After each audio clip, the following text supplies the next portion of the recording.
Today's story is one of the most famous in the Bible. A simple shepherd boy standing up against a giant warrior.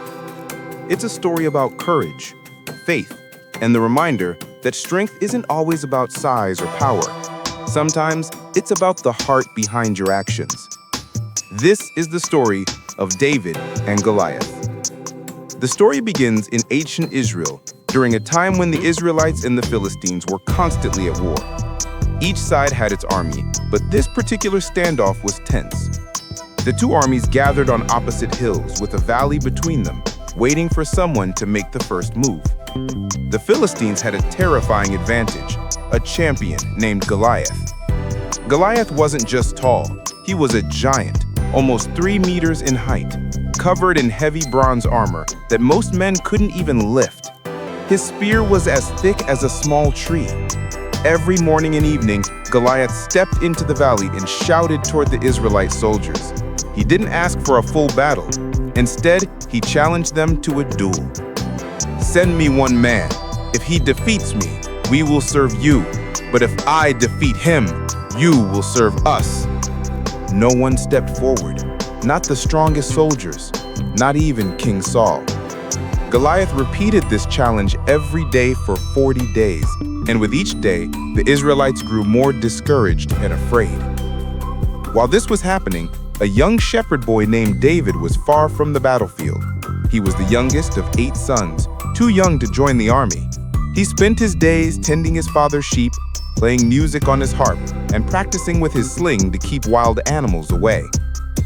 One day, David's father asked him to bring food to his brothers at the battlefield. David agreed and set out early. When he reached the camp, he delivered the supplies and greeted his brothers, but then he heard Goliath's voice echo across the valley. David watched as the Israelites once again shrank back in fear.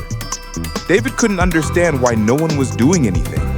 He asked the soldiers around him, "Why is no one facing him? Who does this Philistine think he is to insult the armies of the living God?" Some soldiers tried to quiet him, but word reached King Saul that a young man was asking bold questions. So David was brought before him. Standing before the king, David spoke with calm confidence. "Don't be afraid, I will fight him." Saul looked at him surprised. "You?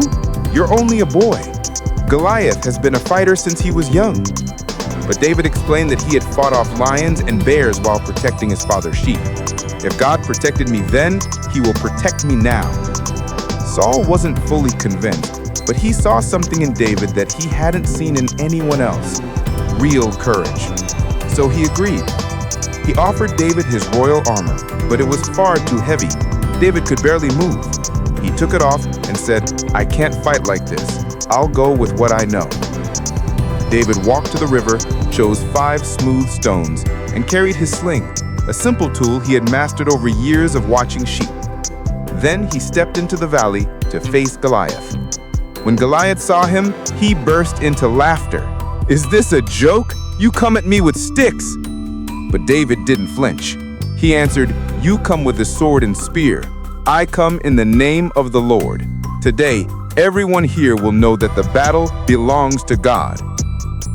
As Goliath moved forward, David ran toward him.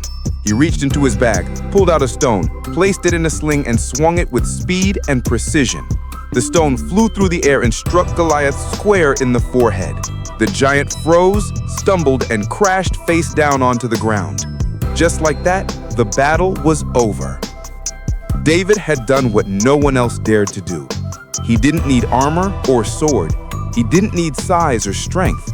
He needed courage, faith, and the skills he already had. The Philistines panicked and ran away. The Israelites shouted in victory and chased them away. David's bravery changed everything. His victory became more than just a military win.